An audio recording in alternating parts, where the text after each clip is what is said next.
What's going on, guys? Welcome back to the farm. I wasn't gonna really do any sort of video tonight. Came up here with some water and, well, it's just a beautiful night, so I thought I'd talk a little bit about what's going on with our sheep. Really, the main goal right now is to get them moved. You can see this is the upper part of our pasture, starting to get grazed down a little bit. You know, there's definitely a lot of fresh grass on here, but in terms of rotating your animals, we're probably about at that point. What I've been trying to do the last couple days is get them onto the lower section.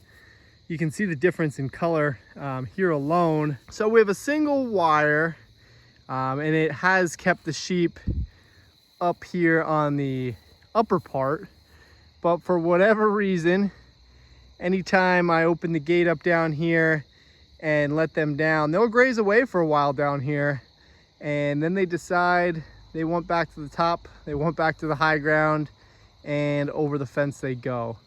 So I currently have the water and the shelter beneath this single wire.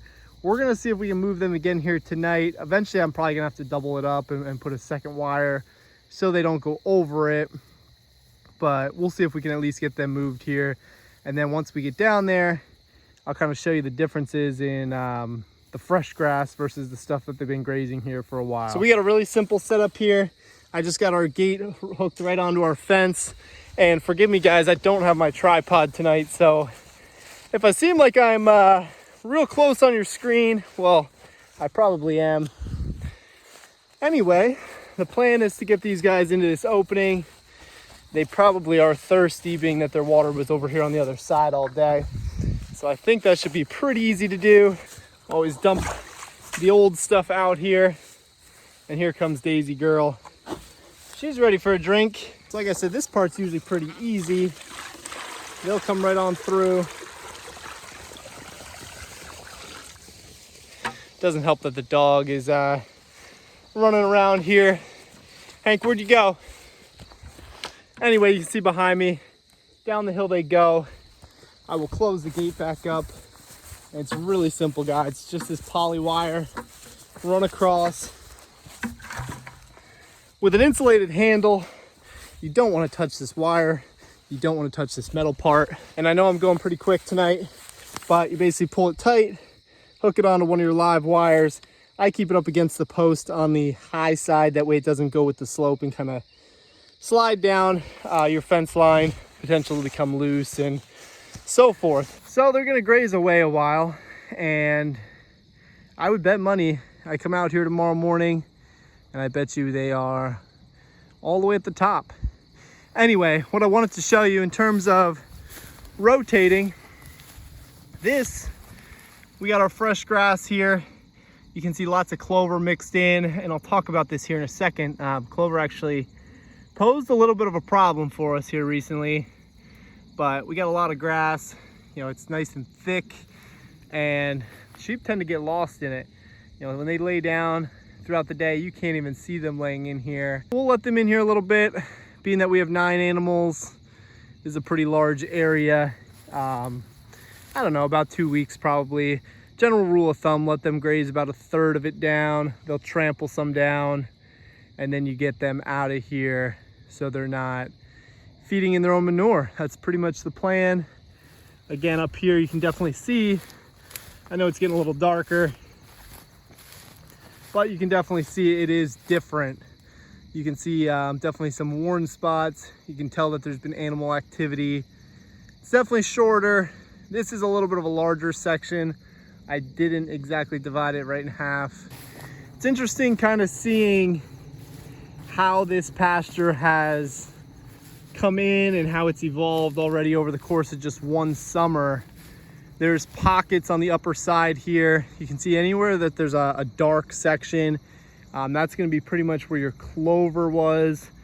And then as you kind of go down through, you know, there's pockets of clover kind of spread throughout. The rest is, like I said, orchard grass, and then some weeds kind of coming up through, but not a whole lot of weed pressure. Now, I did mention clover before, and due to the high protein content, it can definitely pose an issue for ruminants, sheep in particular, as far as bloat. We did actually run into our first bout of bloat here, where we did lose an animal about 2 weeks ago now. And the unfortunate thing is that Alora and I are working, so I come home after a long day and see an animal laying far across the pasture. Got through it as quickly as I could. Obviously, your mind's going a million miles an hour. You're trying to process really what's going on. She was weak. She was down on her side. All signs pointed to bloat. Didn't cross my mind immediately, but I did, however, figure that out and start working on her. She was weak. She couldn't even hold herself up. I was giving her a baking soda and water solution, which is commonly used in bloat for sheep. And she was showing signs of, progress. She was kind of gaining some strength. I was kind of rubbing the side, trying to help her burp, which, let me tell you guys, she let out some belches that, if you've never experienced it, it's a smell beyond any smell that I've had. And as she was releasing that gas, that's really the goal there. You want that gas to release, give her some relief. Obviously bloat is pretty much what it sounds like. Her stomach is becoming extremely hard. It's blowing up like a balloon in a lot of instances. So really the goal is to just kind of work that animal, try to dissipate that gas. Obviously, I might hear some backlash on this. There's always a potential to have a vet on hand. I'll talk about that here in a second. But the goal is to really prevent that gas from building up and essentially creating so much pressure that it'll actually kill the animal. Unfortunately, after hours of being out with her, and I was out here till 10, 11 o'clock at night, she didn't make it, which brings up the conversation again that we have. Should we have a vet on hand? Kind of goes twofold. On one hand, yes, it would be very practical in a perfect situation. Animal goes down, get on the phone, vet shows up, takes care of it, and on with our lives. The second piece, and this is more reality here where we are, we don't know how long that animal was down. So till a vet finally gets out here, the results are almost certainly going to be the same as what we encountered in this situation.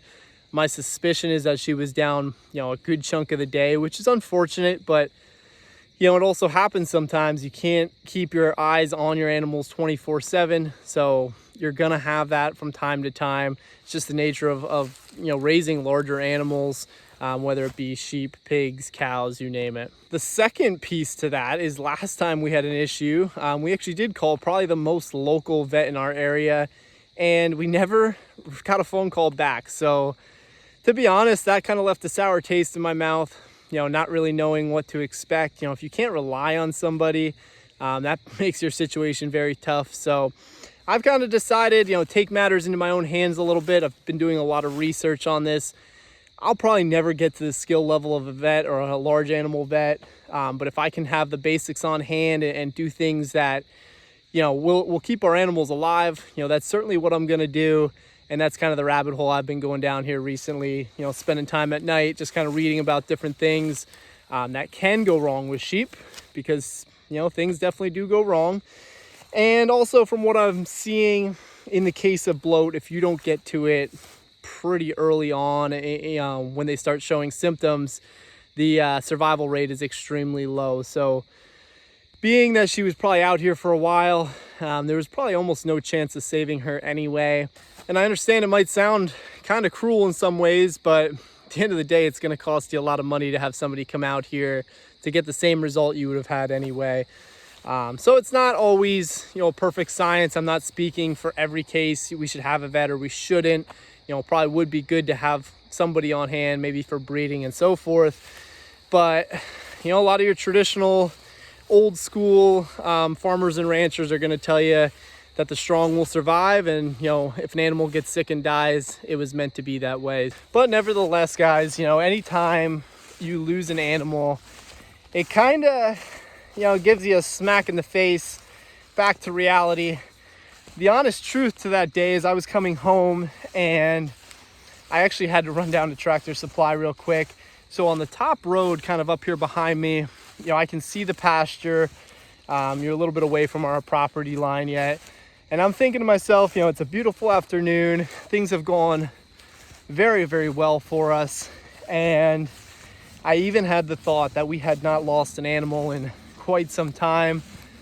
I don't know if that was a sign right there, but 5 minutes later I come up the hill and I see her laying over here on the far side of the pasture, and the rest is exactly that. We did our best. That's always the commitment you have to have, and you know, you got to be willing to be out here till 10, 11 o'clock, whether you work the next day or not. These animals are ultimately your responsibility, and we're going to do the best we can to keep them alive and keep them healthy. But in the meantime, not to make things too gloomy, this was really easy tonight, getting these guys moved over. I know I'm starting to break up on you. Sun is going down here. This is probably one of my favorite times of year, but also, I don't know, I fear what's coming. It's 7:30 at night and it's already getting dark.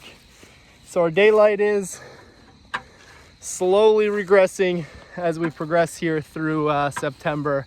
But anyway, guys, the sheep are moved. I'm still gonna bet money that they're gonna be up here on top of the hill. Regardless, it's a beautiful night.